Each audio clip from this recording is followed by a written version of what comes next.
Cik Abu invest 5,000 in a trust fund 5 years 8 months.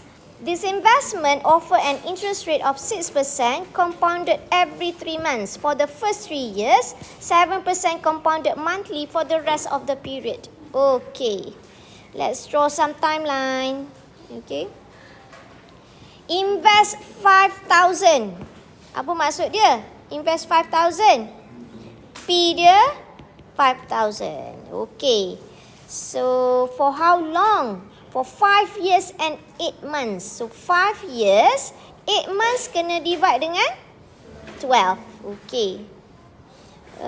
Apakah kat sini? 1. What is the interest? This investment offer an interest rate of 6%. 6% is our J. 6%, 0.06. Compounded every 3 months. What does it mean? Compounded every 3 months? Compounded 3 months maksud dia apa? 12 kena bahagi 3 sama dengan 4. Maksud dia quarterly lah. Okay? 4. Alright, 4. Lagi. For the first 3 years. Untuk 3 tahun pertama. Okay? Untuk 3 tahun pertama. What happened to this money? 5,000. Kena bawa sampai tahun ke 3. Dapat satu jumlah. Okey. Selama 3 tahun. N dia berapa? What is our N? 3 darab 4? 12. Okey. Dapat satu jumlah. Okey. Lagi what else? 7% compounded monthly for the rest of the period. Okay, so duit ni kita kena compound dulu. Okay, kena compound. Okay, sebab untuk selepas 3 tahun, dia punya J dah berbeza dah. J dia apa? J dia adalah 7%. Compounded monthly, M dia berapa? M dia 12. M dia 12. Okay, so let us find this S first. Okay, the first S1. Okay. The first S1 sama dengan P.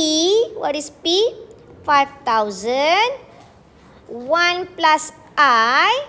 0.06 divide with 4. Power berapa? Power 12. Dapat RM berapa? 5,000 times with 1 plus 0.06 divide by 4 power with 12. Nanti dapat 5978 point what? 009. Okey. So apa jadi pada duit ni? Adakah dia berhenti sampai tahun ketiga?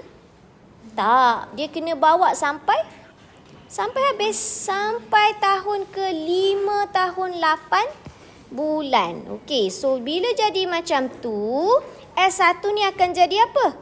Akan jadi principal untuk cari S yang kedua. Okey? Berapa tempoh dia? Berapa lama? 5 tahun 8 bulan tolak 3 maknanya berapa? 2 tahun 8 bulan. Okey? Pemudah sikit 2 tahun 8 bulan tu. Berapa? Tak dengar. What is it? 2.67? Dalam pecahan ke dalam perpuluhan tu? 8/3. Okey. Sorry, my bad. Better keep it in fractions lah instead of kita buat 2.67 tu. Okay? Alright. Apa N dia? N dia berapa? What is our N?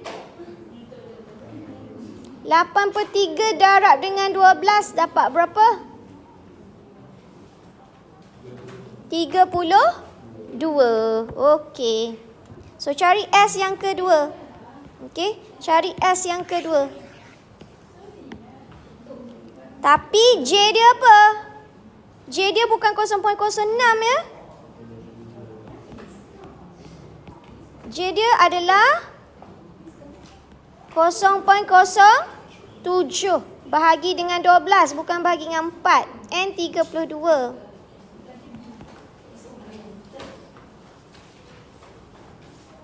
Lima 978.09 darab dengan 1 tambah 0.07 bahagi dengan 12. Kuasa 32. RM berapa?